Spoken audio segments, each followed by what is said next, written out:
Hello and welcome viewers.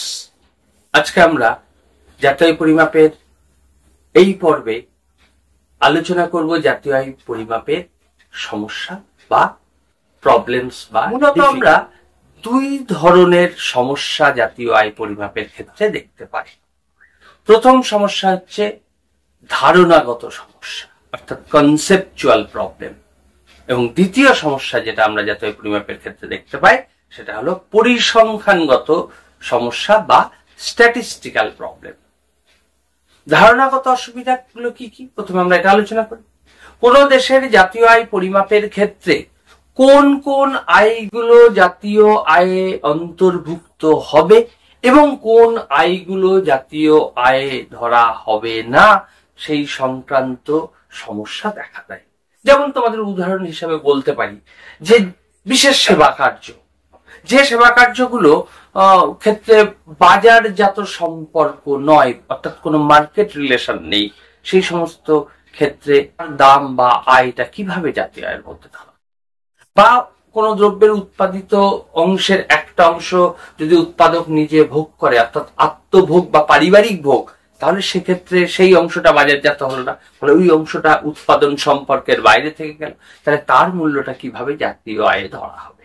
বা ধরো সরকারি বিভিন্ন দ্রব্য, রাস্তা বা প্রতিরক্ষা, এই ধরনের দ্রব্যগুলোর মূল্য কিভাবে পরিমাপ করা হবে এবং জাতীয় আয় কিভাবে ধরবে, কোন আয় জাতীয় আয়ের মধ্যে ধরা হবে, কোন আয়গুলো জাতীয় আয়ের মধ্যে ধরা হবে না, এই সংক্রান্ত যে সমস্যাগুলো আমরা দেখতে পাই এটাকেই আমরা বলছি ধারণাগত অসুবিধা বা কনসেপচুয়াল প্রবলেম।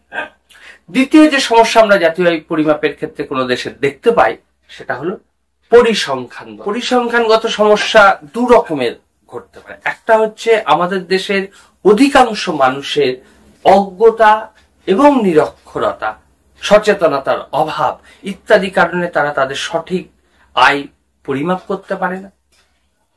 ফলে তারা তাদের সঠিক আয়, যেমন ধরো ক্ষুদ্র চাষি বা ক্ষুদ্র শিল্প যারা পরিচালনা করে, তারা তাদের সঠিক আয়টা হিসাব রাখে না বা রাখতে পারে না, ফলে তারা তাদের সঠিক আয়টা যেহেতু বলতে পারছে না, ফলে সঠিক জাতীয় আয়ও পাওয়া যাবে না। আবার পরিসংখ্যানগত অসুবিধার আমরা দ্বিতীয় যে অংশটা বলতে পারি সেটা হলো যারা এই পরিসংখ্যানগুলো সংগ্রহ করবে কোনো দেশের জাতীয় পরিমাপের ক্ষেত্রে, তাদের যদি অসততা, দুর্নীতি, ধরো কাউকে বলা হলো এই এরিয়াটার তথ্য সংগ্রহ করতে হবে, কটি পরিবার, কতজন, কি কি তারা আয় করে, এই তথ্য তাকে সংগ্রহ করে আসতে হবে। সে সব বাড়ি না ঘুরে কোন একটা বাড়িতে বসে আন্দাজে 30টা বাড়ির তথ্য সংগ্রহ করে নিয়ে এলো, তাহলে এক্ষেত্রে তথ্যটা কি হলো? বিকৃত তথ্য, অর্থাৎ এখানে প্রকৃত চিত্র পরিস্ফুট হবে না। তাহলে জাতীয় আয় পরিমাপের ক্ষেত্রে কিছু ক্ষেত্রে আমরা দেখতে পাচ্ছি ধারণাগত সমস্যা, কিছু ক্ষেত্রে দেখতে পাচ্ছি দ্রব্য বাজারজাতকরণ না হওয়ার, বাজার সম্পর্কে না আসার দরুন তার মূল্যটা জাতীয় আয়ের বাইরে থেকে যাচ্ছে। আরেক ধরনের সমস্যা দেখছি স্ট্যাটিস্টিক্যাল প্রবলেম, কেউ কেউ তাদের সঠিক আয়ের হিসাবটা রাখে না। আবার আমাদের দেশে এরকমও হয় অনেকে তাদের সঠিক আয়টা জানাতে চায় না, ফলে আর যারা তথ্য সংগ্রহের দায়িত্বে থাকে বা যাদের উপর এই দায়িত্বভার ন্যস্ত করা হয় তথ্য সংগ্রহ করার, তারা যদি সৎ না হয়, অসৎ হলে সেক্ষেত্রেও সঠিক তথ্য সংগৃহীত হবে না। এই বিভিন্ন ধরনের সমস্যার কারণে কোনো দেশের সঠিক জাতীয় আয় পরিমাপ করা অনেক সময় কঠিন হয়ে যায়, বা যে জাতীয় আয়টা আমরা পাই সেই জাতীয় আয়টা অতিরঞ্জিত হতে পারে, সঠিক জাতীয় আয়কে নির্দেশ নাও করতে পারে। তাহলে জাতীয় আয় পরিমাপের মূলত কি কি সমস্যা দেখা দেয় আমরা আজকে আলোচনা করলাম।